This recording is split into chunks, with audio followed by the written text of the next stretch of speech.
Live from WPRI 12. This is Eyewitness News this morning. Coverage you can count on. Several people are back on dry land this morning following a late-night boating accident off of North Kingstown. We'll bring you the latest developments. The president is now seeking congressional approval to move forward with military strikes against the Syrian regime.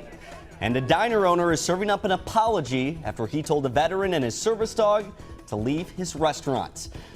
Good morning. It's Sunday, September 1st. I'm Andrew Adamson.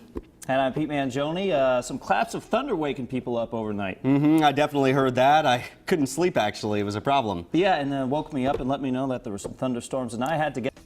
All right, thanks a lot, Pete. Looking ahead to Labor Day tomorrow, RIPTA will be operating on a limited schedule for the holiday. The agency will run all regular fixed-route RIPTA buses and trolleys on a Sunday schedule, and all RIPTA offices will be closed tomorrow. Regular transit service will resume on Tuesday. With the South County Mobile Newsroom, Eyewitness News taking you to Charlestown now. The Rhythm and Roots Festival returned to Ninigret Park this weekend. The three-day concert welcomed acts from more than 24 states, along with specialty food vendors from as far away as Louisiana. The festival continues today and again tomorrow.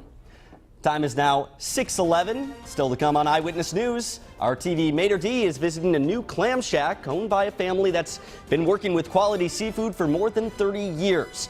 Plus, a veteran accepts the apology of a man who kicked him and his service dog out of Massachusetts restaurants.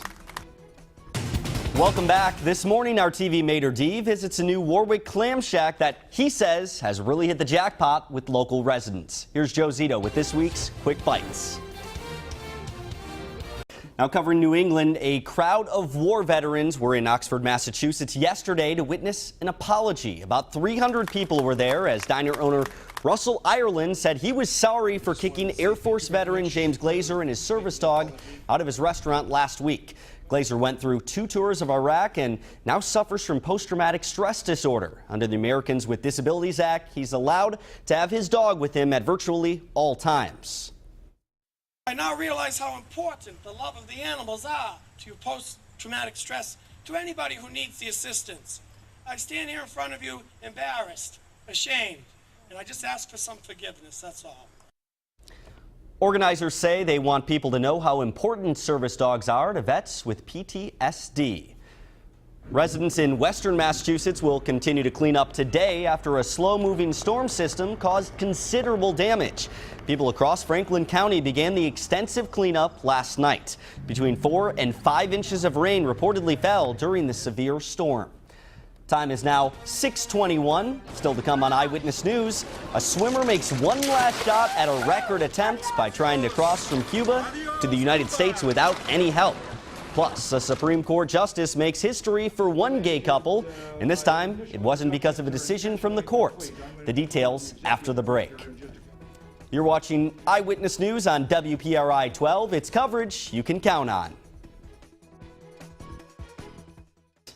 Now checking the day's top stories. 4 people were injured after a boat ran aground last night between Patience and Prudence Islands. A total of 7 people were on the 27-foot vessel when it crashed at about 10 p.m. The victims were transported to Allen Harbor Marina in North Kingstown, where ambulances were waiting. The extent of their injuries has not yet been released. A Providence woman is recovering from a slash wound after an apparent domestic dispute. Police tell us they were called to Julian and Amherst Streets at about 2 a.m. after the violence was reported. The victim's injuries are not considered life-threatening. An investigation is underway. Police have not yet announced any arrests in the case. 3 people, including a juvenile, were hospitalized after being stabbed in the capital city. Police tell us it happened after a fight broke out last night near the intersection of Mathewson and Washington Streets. The injuries to all 3 victims are not considered life-threatening. So far, no arrests have been made.